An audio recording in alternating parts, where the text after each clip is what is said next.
Oregon almost made the college football playoff last year.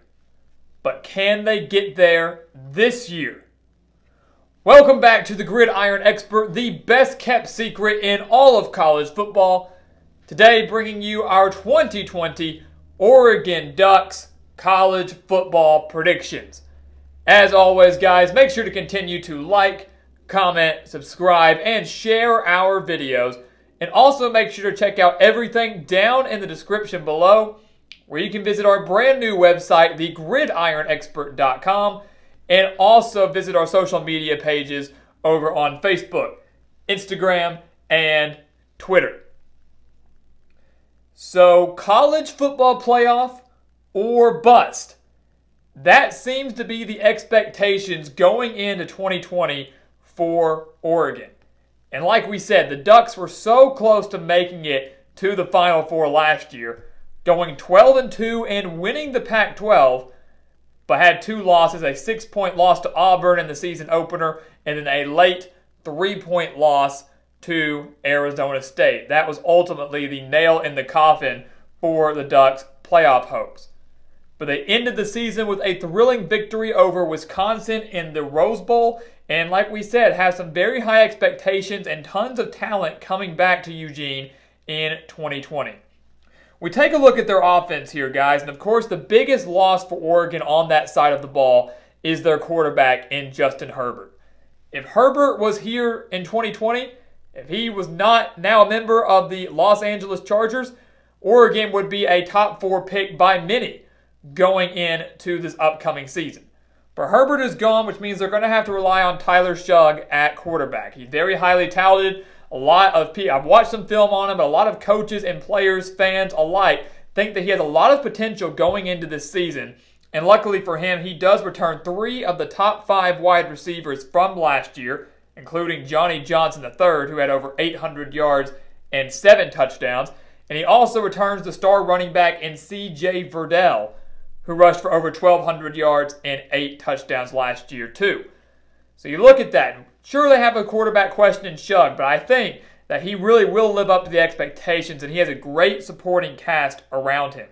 Not to mention that Oregon did add Joe Moorhead as their brand new offensive coordinator, one of the best offseason hires going into this upcoming season. So I really think he's going to really transform this offense. They're going to be a little bit maybe more dangerous than they were last year. The biggest thing for Oregon, on top of some of the changes they've had to endure, is how well will their offensive line play. They lose 4 offensive lineman starters from last year, but they do return arguably the best offensive lineman in the country in Penei Sewell. So outside of him, questions on the offensive line, questions up front, but I do think the Ducks will be just fine. When you look at their defense, guys, we know that's the strength for Oregon this year. We know that's going to be the difference maker and when it comes to their college football playoff chances. They return 8 starters on that side of the ball after allowing just 16.5 points per game in 2019. And I think those numbers, guys, could be much better. 16.5 points per game allowed or less going into this season. You've got Kayvon Thibodeau up front on that defensive line, had 9 sacks last year and was absolutely phenomenal in that Pac-12 championship game against Utah. You've got a very strong secondary with Javon Holland, who was the second leading tackler and the interception leader for Oregon last year. And he's paired with Verone McKinley the third, and DeCommodore Lenoir as well in that secondary. So sure, you lose Troy Dye, you lose your offensive leader in Justin Herbert, you lose your defensive leader in Troy Dye, but Oregon is just loaded with talent on both sides of the ball that I really don't think they're going to take much of a step back. So this Ducks team, guys, across the board, they are playoff contenders. They are the favorites in the Pac-12 this season. Can they win it again, and can they get to the playoff for the first time since it began back in 2014? We take a look at their schedule here, guys, and as of this filming, all we know is that the Pac-12 is more than likely moving to an all-conference slate. They've canceled their non-conference games, and they're looking to play an all-conference slate starting around September 19th. But for the purpose of all of our Pac-12 videos, we are going to give you our predictions for every single game, just like the season would have gone on as predicted, as normal. We've done that for every other Power 5 school, and so we're going to do the same for the Pac-12 despite the non-conference cancellations. So unfortunately for Oregon, they have some of the biggest non-conference games in the country being canceled this year. They had an opener against North Dakota State, the reigning FCS national champions, led by one of the best quarterbacks in the country, not just the FCS, but the country, in Trey Lance. So that kind of sucks not to have a potential Trey Lance who threw no interceptions in 2019 going up against the Rose Bowl champs and one of the best defenses in the country. We do not get to see that potential trap game there. We do not get to see the Ohio State-Oregon game, a rematch of that national championship back in the first year of the playoff. And then we, of course, don't get to see them face off against Hawaii. So two major games that we're not getting to see here, but we had Oregon going 2-1 in those games, falling to the Buckeyes had the game been played in Eugene. So we take a look at their Pac-12 slate, though, guys. That's the one that's going to matter the most, and that's what you have to take with a grain of salt here. We're going to show these wins and losses at the end here, but subtract the wins, subtract the losses. We're only really looking at the conference record going in to 2020. And we've got them opening up with a win against Colorado, and I think this is a fantastic game for Oregon to open up with. If that is, in fact, Oregon's first game going into 2020, that is a great game for Tyler Shugg to get his feet wet. That's a great game for Joe Moorhead to kind of experiment with some things offensively because Colorado is going to struggle mightily in 2020. They thought they had their head coach of the future in Mel Tucker. Michigan State snagged him away. It was a major shock back in February. So now they're dealing with Carl Durrell as their brand new head coach. They lose their quarterback in Steven Montez. They lose their best wide receiver in Laviska Shenault. Colorado's just going to be a mess this year, guys. They've only been to one bowl game in the past 12 seasons. So on the road, I don't think Oregon has any issues here. I think they take down Colorado, and I think they do take down Washington as well. Now, this is obviously a big game when it comes to the North Division standings, guys. I think your top three teams going into 2020 within that division are Oregon, Washington, and California. And you look at this Washington game, guys, this is a rivalry series that the Ducks have dominated for nearly the past 2 decades. Oregon has won 15 of the past 19 games against Washington. They beat them 35-31 on the road last year, and to me, that was a better Washington team than I think we might see this year. Because like Colorado, the Huskies are dealing with a brand new head coach in Jimmy Lake, who was promoted to head coach, former defensive coordinator of Washington after Chris Peterson stepped down.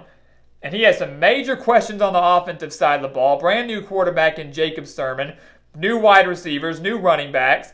And the defense, while it will remain strong, I don't think is going to have enough to shut down this Oregon offense. And I think you look at Oregon this year within the Pac-12, any team that has just the slightest bit of questions offensively, I think is going to struggle against the Ducks. Any team that has offensive questions and and a lot of inconsistency offensively is going to struggle against what's going to be one of the top 10 defenses in the country. I think Washington fits that mold here. So even though it was a close game last year, even though this could result in a low-scoring game if both defenses show up, it's Oregon that has the edge across the board and home field advantage to go on top of that. So they defeat the Huskies and Jimmy Lake. If you count the non-conference games here, they are 4-1 going into their bye week. They take on California here after the bye week, guys, and this is a very intriguing matchup to me. I think if you don't know a whole lot about college football, if you don't know a whole lot about California, you would immediately write this off as like an automatic victory for Oregon. And that's not even close to being the case, and that's entirely false. You shouldn't do that. Because California, under Justin Wilcox, continues to improve. They went 7-5 in the regular season last year, ended up beating Illinois in their bowl game to clinch an 8-win season, and now have one of the most experienced teams in the Pac-12, returning 18 total starters, including 10 on their offense. And we know the offense has kind of struggled a little bit under Justin Wilcox, but the key for them is going to be keeping Chase Garbers healthy. He was undefeated as a starter last year. He was hurt a lot, but he was 7-0 when he had played at least a half for California last year. He's 13-2 as a starter with the Golden Bears. He completed 66% of his passes over the final 3 games of 2019. And coming off a bye week here, I think Oregon falls to the Golden Bears. I think Oregon takes their first conference loss of the season on the road at California. And I know many may disagree with that, guys, but another thing you have to look at here is look at what happened last season. Again, this was a very good Oregon team last year. And while they might be better this year, so will California. And last year in Eugene, with a backup quarterback in Devin Modster, California only lost 17-7. And Oregon didn't take the lead against California until there was a minute 38 left in the third quarter, and that was just taking a 10-7 lead. They took a 3-point lead, their first lead of the game, late in the third quarter, and California did all of that with a backup QB. If Chase Garbers is healthy, I think the defense, especially up front, is even better than they were last year, and it could pose problems for a relatively inexperienced and not many returning starters up front for Oregon's offensive line. And I think Justin Wilcox gets that signature win they've really been looking for. California pulls off an upset over the Pac-12 favorites at home. Oregon does bounce back, though, with some easy games against Stanford and Arizona. Two teams that, while I think Stanford fares better than the Wildcats, two teams that I do think are going to struggle a little bit in 2020. I think Stanford has the capability to get back to a bowl game. They went 4-8 last year after being hit by tons of injuries. But this is not the Stanford team we've seen from years past. This is not a Stanford team that is top 10 in the country, contending for a New Year's Six bowl spot, contending for a Pac-12 title. That's just not going to be the Cardinal this year. And at home for Oregon, angry after a loss, I think they annihilate the Cardinal. I think they annihilate Arizona. And while the desert is unkind to basically every opponent that visits them, just ask Oregon last year when they played Arizona State, Arizona is not Arizona State. And Arizona has way too many problems defensively for Oregon to lose this game. Arizona had the 120th ranked defense in the country last year. They were 126th in the country versus the pass. And while I think Grant Gunnell and his wide receivers could put up some points against Oregon this year, the defense is going to be their downfall in the end. Kevin Sumlin might be out of a job in Tucson by season's end. Oregon wins this game, and we give them a win over USC as well to kick off November. Now, it's great, really great that Oregon hosts this game because my mind may be changing had the game been at the Coliseum in LA. Oregon defeated USC 56-24 last year. It wasn't even close. But kind of like California here, we know USC is going to be a much better team in 2020. I have very high expectations for them, and I know many consider them to be overhyped just about every year.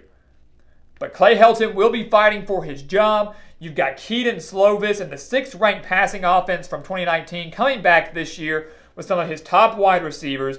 You've got a defense that returns 10 starters total. So I think USC across the board improves drastically. I think they might be a 9-10 win team this year. But one of those big wins is not going to come in Eugene at Oregon. This is where Oregon's defense really flexes their muscles a little bit and shuts down one of the best passing attacks and one of the best quarterbacks in the country. They beat USC. They get a revenge win over Arizona State here, guys. Remember last year their playoff hopes were ruined against the Sun Devils and Herm Edwards, losing to them 31-28. And while we know Jaden Daniels is legit, he's one of the best quarterbacks in the Pac-12, one of the best young quarterbacks in the entire country, just a sophomore going into this upcoming season. He loses some of his top wide receivers, namely Brandon Ayuk. And while their defense should improve a little bit, again, it is in Eugene. It is a major revenge game. And while Arizona State is certainly South title contenders, one of their wins, kind of like USC here, is not going to come on the road against the Ducks. I think Jaden Daniels takes a major step forward in year 2 as starter, but it's going to be how well his supporting cast helps him out because he cannot do it all by himself.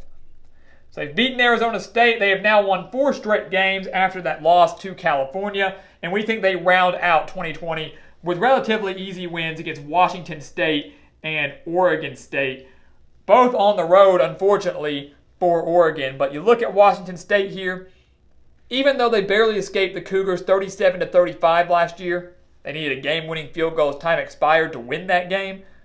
Cougars are dealing with a bunch of changes themselves. Brand new head coach, Mike Leach is now gone. Nick Rolovich comes over from Hawaii to take over this head coaching position. They have some quarterback questions themselves. I think it's probably going to be the freshman Jaden DeLora, who might fare very well in that run-and-shoot offense for Rolovich.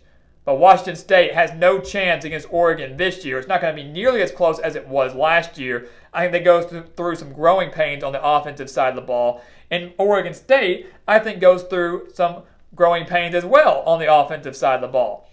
Outside of Jamar Jefferson, they have some questions at quarterback. They have some questions at wide receiver. The defense is solid. Oregon State, I believe, has lost now 3 straight to their in-state rivals. That includes a 24-10 loss last year. And I think while Jonathan Smith could get them to a bowl game this year, they still don't have enough, especially with those offensive questions, to upset the Ducks. The Pac-12, everybody criticizes them as one of the weaker conferences here, and it's true. Outside of a handful of contenders, outside of a handful of competitive teams, there is a talent gap between Oregon and some bottom-tier teams in the North and some bottom-tier to mid-tier teams in the South. So, after it's all said and done, if you include the non-conference games, we have Oregon going 10-2, guys. But again, you take that with a grain of salt because one of those losses we had coming to Ohio State. That's not going to happen anymore. So really, if you take away the 2 wins and the 1 loss, we've got Oregon going 8-1. And if the Pac-12 plays 10 conference games, I really don't see any other team in the South being able to take down Oregon this year, bump it up to 9-1. Oregon's not going undefeated in conference play, guys. I can assure you of that. They're going to slip up to somebody. If you don't think it's going to be Cal, maybe it's to Washington. Maybe it's to USC. Maybe it's to Arizona State again. Who knows? Oregon's not going undefeated in conference play. They're extremely talented, but they're bound to slip up somewhere. But this is a college football playoff team, guys. A 1-loss Oregon team within the conference will go to the Pac-12 championship game. And if they win that, they have a very, very strong chance of getting into the college football playoff in year 3 under Mario Cristobal. Do not sleep on the Ducks of Eugene, guys. They're a very dangerous team this year, and I am super, super pumped to watch them take the field in 2020. So guys, thank you so much for watching us here at the Gridiron Expert on YouTube. Make sure to continue to like, comment, subscribe, and share our videos. And also make sure to check out everything down in the description below, where you can follow us on our social media pages over on Facebook, Instagram, and Twitter. And also visit our brand new website, thegridironexpert.com. And once again, guys, as always, thank you so much for watching. And we'll see you next time right here on the Gridiron Expert.